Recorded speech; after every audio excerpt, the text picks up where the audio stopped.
2017 മുതൽ എൻ്റെ അറിവിൽപ്പെട്ടിടത്തോളം DYFI നടത്തിക്കൊണ്ടിരിക്കുന്ന ഒരു വലിയ പ്രവർത്തനമാണ് ഹോസ്പിറ്റലുകളിലും മെഡിക്കൽ കോളേജുകളിലുമൊക്കെ തന്നെ ചോറ് പൊതികൾ വിതരണം ചെയ്യുന്നത്. അത് ആരും തന്നെ വലിയ കാര്യമായിട്ട് എടുത്തിട്ടില്ല, അല്ലെങ്കിൽ ആരും തന്നെ അതിനെ എതിർക്കാനൊന്നും നിന്നിട്ടില്ല എന്നുള്ളത് നമുക്കറിയാം. യഥാർത്ഥത്തിൽ അതുകൊണ്ട് അവർക്ക് രാഷ്ട്രീയമായിട്ട് ഏതെങ്കിലും നേട്ടമുണ്ടാവുകയോ DYFI കൊണ്ട് വളർന്ന് പന്തലിക്കുകയോ ഒന്നും കേരളത്തിൽ ചെയ്തിട്ടില്ല.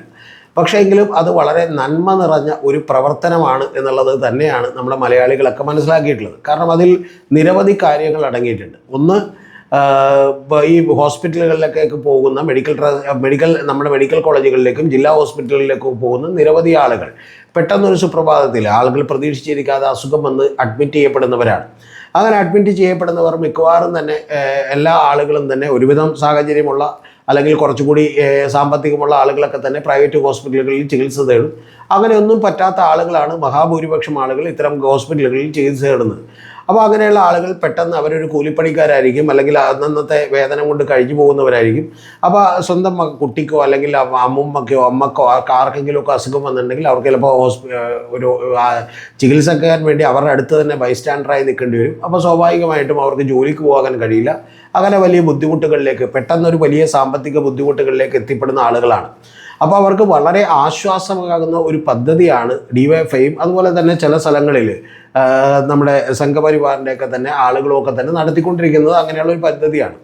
ചില ആളുകൾ അവിടെ ഇട്ട് തന്നെ ഭക്ഷണം പാചകം ചെയ്ത് കൊടുക്കുന്നുണ്ട്. പക്ഷേ DYFI ഒന്നും അങ്ങനെയല്ല. അവർ ചെയ്യുന്നൊരു കാര്യമെന്ന് പറയുന്നത് പൊതിച്ചോറുകൾ ശേഖരിച്ച് അവിടെ എത്തിച്ചു കൊടുക്കുക എന്നുള്ളതാണ്. അപ്പോൾ അതൊക്കെ ഒരു കിലോമീറ്ററുകളോളം ആളുകൾക്ക് വലിയ ക്യൂ ഉണ്ടാവുകയും ആളുകളുടെ മുഖമോ പേരോ അല്ലെങ്കിൽ അഡ്രസ്സോ ഒന്നും എഴുതി മേടിക്കാതെ തന്നെ വളരെ കൃത്യമായി അവർക്ക് പൊതിച്ചോറുകൾ എത്രണ്ണം ആവശ്യമുണ്ട് എന്നുള്ളതിനനുസരിച്ച് കൊടുത്തുവിടുകയും ചെയ്യുക എന്ന് പറയുന്നൊരു പതിവാണുള്ളത്. അപ്പോൾ ആ പൊതിച്ചോറുകളൊക്കെ തന്നെ തീർന്നുകൊണ്ടിരിക്കുമ്പോൾ മിക്കവാറും അടുത്തൊരു ഗ്രൂപ്പ് മറ്റ് സ്ഥലങ്ങളിൽ നിന്ന് ആ സമയത്ത് കളക്ട് ചെയ്യായിരിക്കും. അങ്ങനെ കളക്ട് ചെയ്തുകൊണ്ട് അവർ കൃത്യമായിട്ട് വീണ്ടും കൊടുക്കുന്ന ഒരു പ്രവർത്തനമാണ് DYFI കാഴ്ചവെച്ചുകൊണ്ടിരിക്കുന്നത്. അത് വളരെ സ്തുത്യർഹമായിട്ടുള്ള ഒരു പ്രവർത്തനമാണ്. അപ്പോൾ അതിൽ വലിയൊരു നന്മയുടെ അംശങ്ങളുണ്ട്. കാരണം ഒരു പൊതിച്ചോറ് ഒരു കൊടുത്തുവിടുന്ന വീട്ടുകാർക്ക് അതിലൊരു വലിയ സന്തോഷമുണ്ട്. അത് മേടിച്ചു കൊണ്ടുപോയി ബൈക്കിലോ സൈക്കിളിലോ ഒക്കെ പോയി മേടിച്ചു കൊണ്ടുപോകുന്ന വോളണ്ടിയർമാർ അതിൽ പങ്കെടുക്കുന്ന അവരുടെ ഒരു സന്തോഷമുണ്ട്. അതുകൂടാതെ അത് കൊടുക്കുമ്പോൾ അവർക്ക് കിട്ടുന്ന വലിയൊരു സന്തോഷമുണ്ട്. കാരണം വളരെ ശുദ്ധമായിട്ടുള്ള പൊതിച്ചോറാണ്. നമുക്കിപ്പോൾ അറിയാം, പല ഹോട്ടലുകളിൽ നിന്നൊക്കെ ഭക്ഷണം കഴിച്ചാൽ പോലും ഫുഡ് പോയ്സണൊക്കെ അടിക്കാറുണ്ട്. ഇപ്പോൾ എറണാകുളത്ത് തന്നെ അൽറീമിലൊക്കെ അത്തരത്തിലുള്ള വലിയ വിവാദം ഇപ്പോൾ നടന്നുകൊണ്ടിരിക്കുകയാണ്. പക്ഷേ ഈ പൊതിച്ചോറിൽ നിന്നൊന്നും ഇതേവരെ അങ്ങനത്തെ ഒരു കാര്യമോ ഒരു ഫുഡ് ഇൻഫെക്ഷനോ ഒരു കാര്യമോ ഉണ്ടായിട്ടില്ല.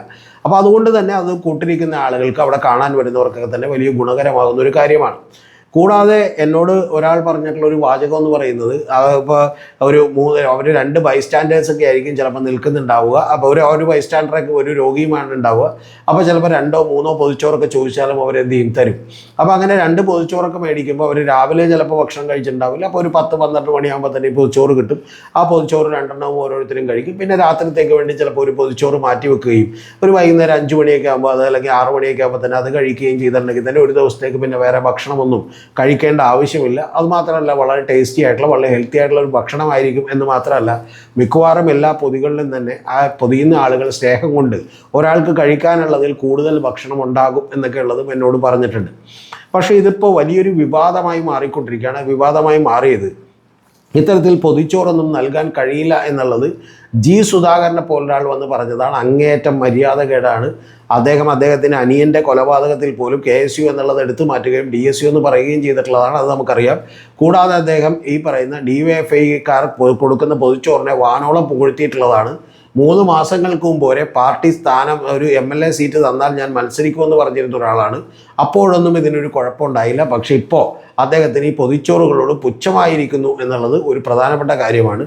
കയ്യിൽ കിടന്ന 50 ലക്ഷം രൂപ തെരഞ്ഞെടുപ്പിന് തൊട്ട് മുമ്പ് അദ്ദേഹം വേറെ ട്രാൻസ്ഫർ ചെയ്തു എന്നറിഞ്ഞിരുന്നു. അപ്പോൾ അത്തരത്തിൽ 50 ലക്ഷം രൂപയൊക്കെ കയ്യിലുള്ള ഒരാൾക്ക് പൊതിച്ചോറിനോടൊക്കെ പുച്ഛം തോന്നാൻ അധികം താമസം വരില്ല എന്നുള്ളത് നമുക്കെല്ലാം മനസ്സിലാകുന്ന ഒരു കാര്യമാണ്. പക്ഷെ അതവിടെ നിൽക്കട്ടെ. അദ്ദേഹം ഇപ്പോൾ എന്തെങ്കിലും അഭിപ്രായം പറയട്ടെ, വിവരക്കേടുകൾ പറയട്ടെ, അതിനൊന്നും നമുക്ക് കുഴപ്പമുള്ള കാര്യമില്ല. അതിൻ്റെ ഒന്നും പുറത്ത് അദ്ദേഹം അഭിപ്രായം പറയുന്നതിന് മര്യാദകേടാണ്. പക്ഷെ അതോടെ നിൽക്കട്ടെ. പക്ഷേ നമ്മുടെ മുരളീധരനടക്കമുള്ള മന്ത്രിമാർ ഇതിൻ്റെ പുറത്ത് അഭിപ്രായം പറഞ്ഞിരിക്കുന്നു. അതായത് ബാനറുകളും കൊടികളൊന്നും വെച്ചുകൊണ്ട് ഇത്തരത്തിൽ പൊതിച്ചോറ് കൊടുക്കാൻ കഴിയില്ലെന്നാണ്. പൊതിച്ചോറ് ആരെങ്കിലും കൊടുക്കട്ടെ, അവർ ബാനർ വെക്കണമെങ്കിൽ വെക്കട്ടെ, അല്ലെങ്കിൽ ഇനിയിപ്പോൾ മെഡിക്കൽ കോളേജിനകത്തിട്ട് പാചകം ചെയ്യണമെങ്കിൽ ചെയ്തോട്ടെ. കാരണം എന്താണെങ്കിലും ഒരു നന്മ നിറഞ്ഞ കാര്യമാണല്ലോ ചെയ്യുന്നത് എന്നുള്ളത് ഏറ്റവും പ്രധാനപ്പെട്ട ഒരു കാര്യമാണ്. അപ്പോൾ അതിൽ നമുക്കറിയാം സംഘപരിവാർ ബന്ധമുള്ള ചില സംഘടനകളൊക്കെ ചെയ്യാറുണ്ട്. അവരൊക്കെ ചെയ്യണമെങ്കിൽ ചെയ്യട്ടെ. ഇപ്പോൾ ഈ പ്രളയം വന്നപ്പോഴും അല്ലെങ്കിൽ ബാക്കിയുള്ളതൊക്കെ വന്നപ്പോഴും നമ്മളെല്ലാ ആളുകളെയും പ്രോത്സാഹിപ്പിച്ചതാണ്. എൻ്റെ അഭിപ്രായം യഥാർത്ഥത്തിൽ ജി സുധാകരൻ പറഞ്ഞതിനോടൊപ്പമാണ്. പക്ഷെ അത് വളരെ വിശാലമായ അർത്ഥത്തിലാണ്. പക്ഷെ അത് ചെയ്യാൻ കഴിയുന്ന നാളിൽ ഇതൊക്കെ ഓട്ടോമാറ്റിക്കലി ഇല്ലാതാകുന്നൊരു കാലം വരണമെന്നാണ് ഞാൻ ആഗ്രഹിക്കുന്നത്. അതായത് കേരള ഗവൺമെൻറ് തന്നെ ഈ ബുഫേ കൊടുക്കട്ടെ എന്നാണ് എൻ്റെ അഭിപ്രായം ഹോസ്പിറ്റലുകളിൽ. കാരണം പാവപ്പെട്ട വളരെ നിരാശ്രയരായിട്ടുള്ള രോഗികളാണ് ഇവിടെ വരുന്നത്. അവർക്ക് വേണമെങ്കിൽ ചോറും മീൻ വറുത്തതും ചിക്കനും എല്ലാം അടങ്ങുന്ന ഭക്ഷണം കൊടുക്കട്ടെ. അപ്പോൾ അങ്ങനെ കൊടുക്കുന്ന ഒരു അവസ്ഥയിലേക്ക് നിങ്ങൾ കൊണ്ടുവന്ന് എത്തിച്ചാൽ, അതാണിപ്പോൾ മുരളീധരൻ പറയുന്നത്, ഞങ്ങൾ കമ്മ്യൂണിറ്റി കിച്ചണുകൾ തുടങ്ങുന്നതാണ്. തുടങ്ങുക സാർ, നിങ്ങൾ തുടങ്ങിയിട്ട് ഇതുപോലെ ആളുകൾക്കെല്ലാം സമൃദ്ധമായിട്ടുള്ള ഭക്ഷണം കൊടുക്കൂ. അപ്പോൾ ആരും ഈ പൊതിച്ചോറിന് വേണ്ടി കാത്തു നിൽക്കാതാവും. അങ്ങനെ കാത്തു നിൽക്കാതായാൽ ഡിവൈഎഫ്ഐകൾ ഈ പൊതിച്ചോറുകൾ കൊടുക്കാതാകും. പക്ഷെ അങ്ങനെയാണ് നിങ്ങൾ ഇതിന് വർത്തമാനം പറയേണ്ടത്, അങ്ങനെയാണ് നിങ്ങൾ ഇതിനെതിരെ പ്രവർത്തിക്കേണ്ടത്, അങ്ങനെയാണ് ജി സുധാകരൻ താങ്കൾ വിശാലമായ അർത്ഥത്തിൽ ഈ പദ്ധതി നടപ്പിലാക്കൂ. അങ്ങനെ നടപ്പിലാക്കി കാണിക്കൂ. വേണ്ട, താങ്കൾ വണ്ടാനം മെഡിക്കൽ കോളേജിൽ മാത്രം ഇത്തരത്തിലുള്ളൊരു പദ്ധതി നടപ്പിലാക്കൂ.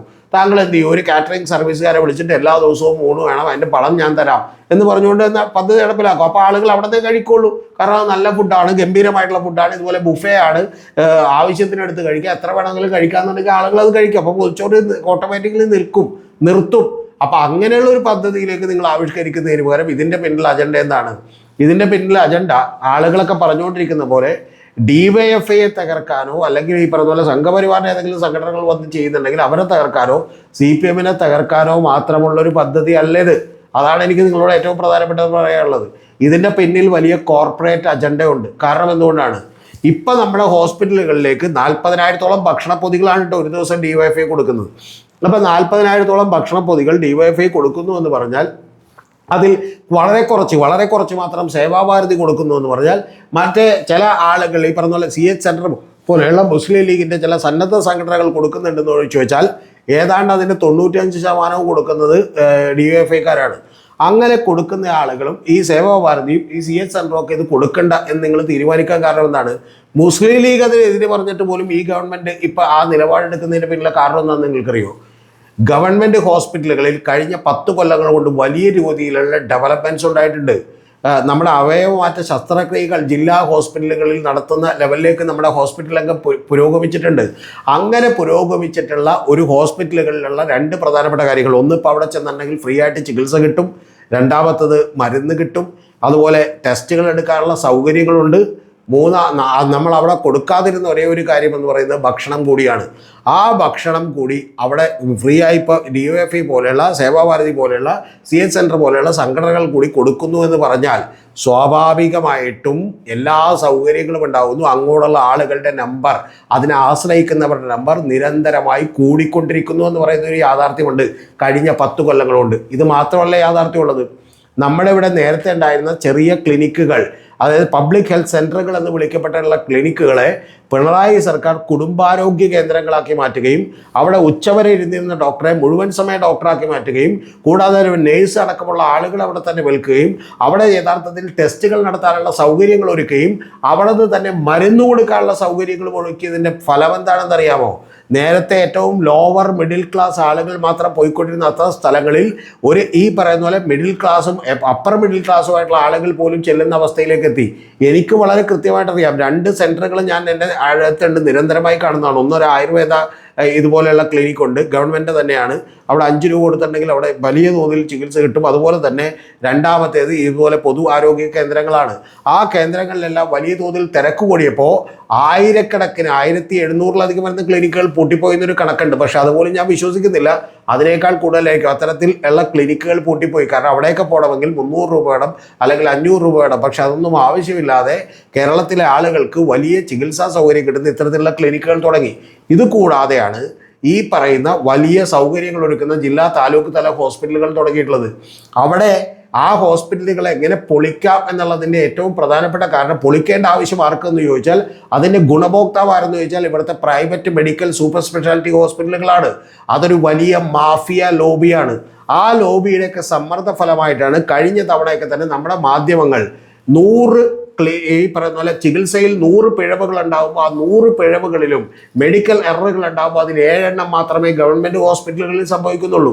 അതേസമയം അതിൻ്റെ മഹാഭൂരിപക്ഷവും സംഭവിക്കുന്നത് 93% സംഭവിക്കുന്നത് പ്രൈവറ്റ് ഹോസ്പിറ്റലുകളിലാണ്. പക്ഷെ ഇതൊന്നും ഒരു കാലത്തും ആരും റിപ്പോർട്ട് ചെയ്യില്ല, പുറത്തേക്ക് വരില്ല. ഇപ്പോൾ ഒരു ഹോസ്പിറ്റൽ അവയവ കച്ചവടം നടത്തി എന്ന് പറയുന്നതിൻ്റെ പേരിൽ, അതിൻ്റെ പണമിടപാടുകളുടെ പേരിൽ ഡോക്ടേഴ്സും അതിൻ്റെ സിഇഒയും ഒക്കെ ചോദ്യം ചെയ്യപ്പെട്ടുകൊണ്ടിരിക്കുകയാണ് ലക്ഷോറിൻ്റെ. ആ ഘട്ടത്തിലാണ് നമ്മൾ ചർച്ച ചെയ്യുന്നത്. അതേസമയം ഗവൺമെൻറ് ഹോസ്പിറ്റലിൽ ഇതേവരെ അങ്ങനൊരു പരാതിയില്ല. അതുകൊണ്ട് നിങ്ങൾ അറിയേണ്ടത് അത്തരത്തിൽ ഉള്ള വലിയ ചികിത്സാ സൗകര്യങ്ങൾ ഒരുക്കിക്കൊണ്ടിരിക്കുകയാണ്.